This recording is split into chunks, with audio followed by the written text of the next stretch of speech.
teman-teman, balik lagi di channel aku, it's me Esther. Di video kali ini aku mau berbagi pengalaman aku pertama kali datang ke Malaysia.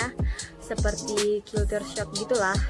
Macam aku terheran-heran yang belum pernah aku lihat di Indonesia, tapi aku lihat di sini sangat berbeda. Seperti apa? Stay tune. Pertama sekali aku mau mengingatkan kalau di video ini aku bukan membeda-bedakan Indonesia dengan Malaysia, seperti Indonesia seperti ini atau Malaysia seperti ini. Aku hanya berbagi pengalaman aku yang pertama kali aku datang ke Malaysia ini.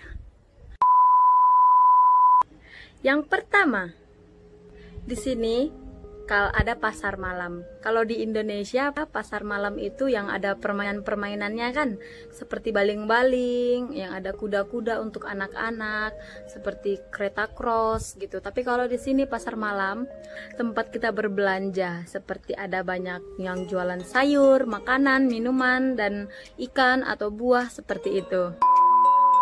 Yang kedua, di sini itu sangat nyaman untuk berparkir. Kalau di Indonesia kita banyak tukang parkir kan, seperti di Alfamart, Indomaret atau tempat-tempat kedai-kedai yang lain-lain.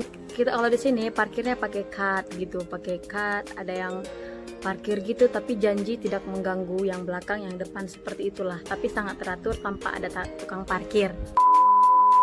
Yang ketiga, burung gagak. Kalau di Indonesia, kalian kalau mendengar suara burung gagak itu nggak rasa merinding nggak sih? Seperti wah, burung gagak mampus gitu kan. Kalau di Indonesia saya biasanya mendengar suara burung gagak itu tandanya ada yang bilang akan ada yang mati atau meninggal. Tapi di sini first datang sini, kami mau pergi berangkat kerja, kami mendengar suara burung gagak. Burung gagaknya bukan cuma satu tapi banyak. Lihat di sini dengan di Indonesia burung gagak itu kalau kita mendengarnya agak-agak merinding, tapi di sini udah terbiasa dengar burung gagak. Jadi mereka ini ya nggak ada bilang-bilang ada yang akan meninggal ya, tapi aku betul-betul terkejut mendengar atau melihat burung gagak sangat banyak, bukan nggak bisa dihitung lagi, di atas pohon sangat banyak. Keempat, orang di sini sebagian besar sudah memiliki kendaraan pribadi seperti mobil gitu. Kalau di Indonesia sangat jarang ya. Kalaupun kita memiliki mobil itu seperti kalangan yang sudah berada ya. Kalau yang masih agak rendah itu paling setakat motor. Di sini seperti ini orang tinggi, ini orang menengah. Orang yang menengah ini sudah sebagian besar punya kereta. Jadi aku agak macam berpikir, sudah punya kereta, umur 18 tahun sudah punya kereta. Tapi aku tanya-tanya lagi, ternyata itu masih kredit. Kalau di sini kreditnya kalau aku dengar sih ya dalam 500 ringgit tiap bulan gitu. Kalau di Indonesia agak berat juga ya kalau mau ambil mobil.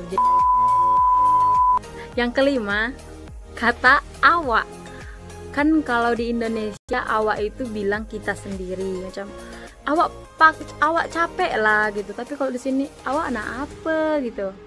Kenapa dia tanya dirinya sendiri mau apa gitu? Ternyata awak itu seperti kata kamu, tapi kalau di Indonesia awak itu aku. Ya agak terkejut sedikit lah. Yang keenam, jam dan waktu terang. Kalau di Indonesia aku bangun pagi itu jam 6 udah terang sedikit, tapi kalau di sini jam 7 belum terang. First aku datang Malaysia, aku pergi kerja, yang aku dengar burung gagak itu. Kami pergi kerja, masa itu masih 8:05, kami masih training. Kami tunggu bus jam 7. Tapi di luar masih gelap. Di situ masih gelap guys gitu kan. Bayang nggak sih kalau kita di Indonesia jam 6 itu udah lumayan terang kan, kalau bisa kita pergi kerja, pergi sekolah gitu pukul 6 udah terang kan. Tapi kalau di sini 7:20 masih gelap. Yang ketujuh, minuman pakai ikatan tali.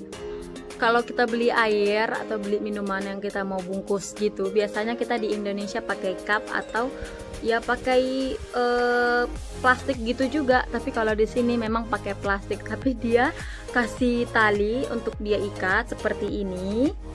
dia ikat, jadi kalau kita mau pegang kita senang, tinggal pegang tali itu aja. Unik ya, macam unik banget, ide yang bagus. Yang kedelapan, transportasi umum. Kalau di Indonesia, berhubung aku tinggal di Pekanbaru, di sana belum ada LRT, MRT, KTM dan sebagainya, cuman ada busway gitu.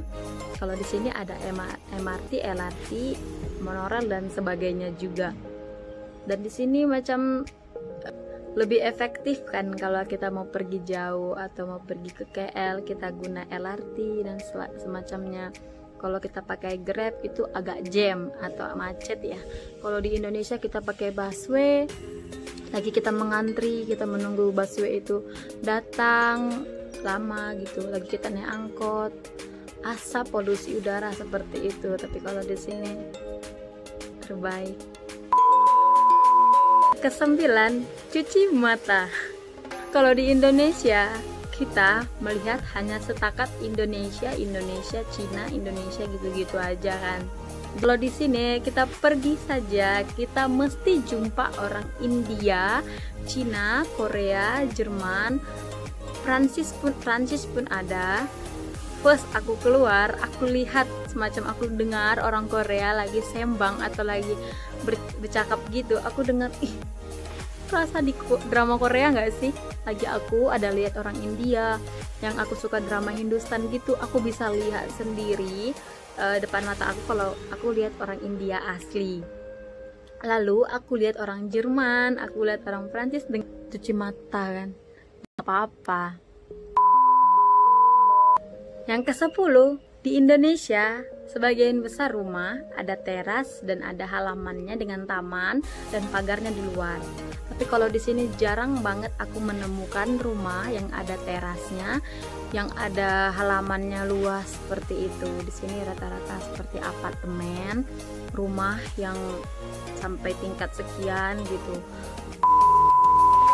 Oke, masih banyak lagi hal-hal yang membuat aku terkejut dan terheran-heran pas datang ke Malaysia. Mungkin pengalaman kita sama seperti kamu yang TKI atau TKW di Malaysia. Semoga video ini bermanfaat. Saya Esther. Sekali lagi aku mau bilang, ini bukan membanding-bandingkan, bukan memburukkan Indonesia. Indonesia itu tanah air beta. Terima kasih. Jangan lupa di like, di komen, dan di subscribe channel aku. Terima kasih. Bye bye.